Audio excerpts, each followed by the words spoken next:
안녕하세요.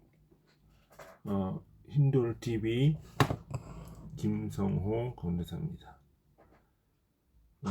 오늘은 마태복음 13장 34절의 이야기를 좀 해보겠습니다.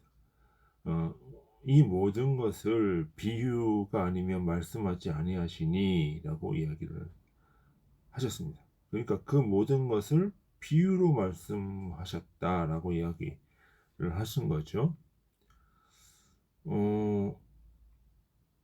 우리가 이런 생각을 한번 좀 해봐야 될 것 같아요. 비유가 뭘까? 비유가 뭘까? 주님의 말씀을 비유라고 표현할 수가 있을까? 라고 하는 거죠.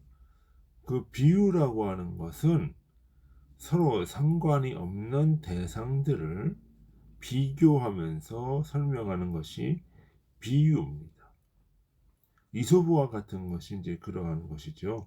인간의 어떤 삶의 모습을 어떤 짐승이나 어떤 그 이야기로 이제 풀어내는 것, 이런 것이 이제 비유라고 볼 수가 있습니다. 이것은 고대 로마의 필로라고 하는 철학자가 이제 쓴 기법이지요. 그런데 우리가 성경에서 이야기하고 있는 이 비유는 본질적으로 생각을 해볼 때 서로 상관이 없는 대상을 비교하고 하는 것이 아니라 빗대는 것이 아니라 어, 하나의 원리가 있다는 것을 우리가 알아야 될 것입니다. 그것은 또 상응의 원리, 대응의 원리라고 하는 것이지요.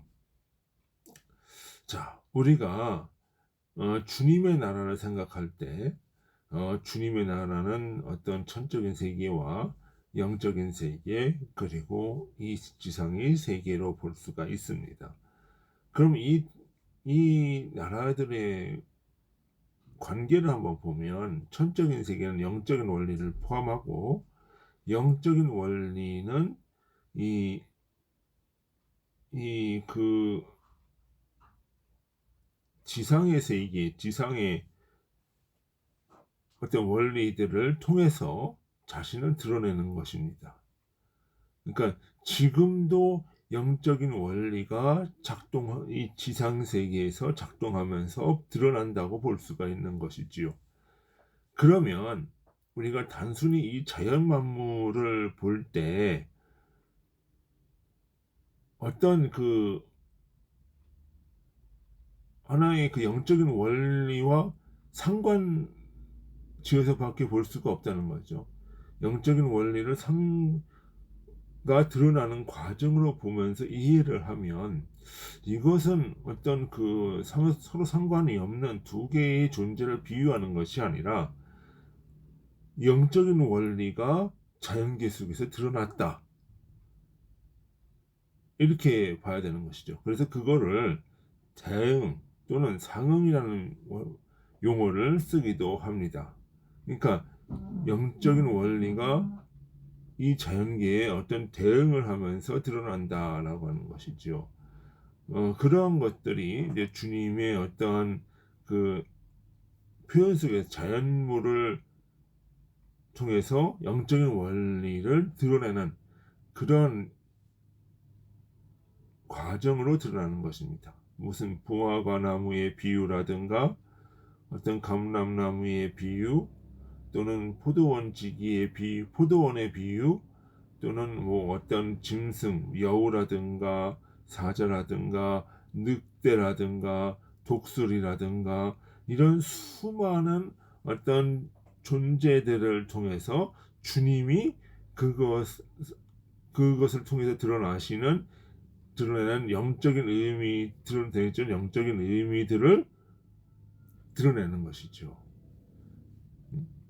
그것이 바로 대응 또는 상응의 원리다 라고 하는 것입니다. 이러한 대응, 상응의 원리는 단 그 어떤 성서 속에서만 나타난 것이 아니라 고대로부터 자연계의 속에서 인간의 내면에서 나오는 것이지요. 성서는 그 내면의 원리를 드러내는 것이다. 이렇게 볼 수가 있는 것입니다. 내면의 영적인 원리를 드러내는 것이기 때문에 그 성서는 영적인 원리고 또 그것은 영적인 진리고 또 그것은 하늘나라와 다 있다라고 볼 수가 있는 것이지요. 그렇기 때문에 고대인들은 이 자연 만물을 통해서 주님을 이해했다라고 볼 수가 있습니다. 그래서 바울 같은 경우는 그 핑계치 못할지니라라고 하는 것이지요. 이미 자연 속에서 다 드러나였기 때문에 너희가 모른다고 이야기하는 것이 불가능하다라고 얘기를 하는 것이죠. 그러니까 몰랐다라고 얘기할 수가 없는 것이지요. 그렇기 때문에 핑계치 못한다. 그러니까 이런 그 자연 만물 속에서 다 드러났음에도 불구하고 우리가 우리의 죄가 그것을 가로막으면서 우리는 이해할 수밖에 없다라는 것이죠. 가로막으면서 그 이해력이라든가 영적인 지혜를 받는 우리의 삶의 모습들이 심히 왜곡되어졌다라고 하는 것이죠. 그렇기 때문에 우리 마음에 들보가 들어가 있게 된 것이고 거기서 영적인 진리를 이해할 수가 없는 것이지요. 그래서 우리가 영적인 진리를 이해하려고 하면은 내 마음의 들보, 바로 죄부터 해결해라 라고 하는 이야기가 나오는 것입니다. 그렇기 때문에 우리는 이 자연 만물 속에서 나타내준 진리를 이해해야 하는 것입니다. 그러기 위해서는 반드시 무엇을 해야 됩니까? 그 우리의 마음속에 들보를 없애는 작업을 해야 되는 것입니다. 이 들보를 없애는 작업이 회개이고 또한 반성이고 또한 자신을 돌아보고자 하는 성찰의 과정인 것입니다. 그런 면에서 볼 때 주님이 이런 비유로 말씀하셨다라고 하는 것은 나름대로 영적인 의미를 이해하고 자연 속에서 그것을 드러내셨다는 거죠.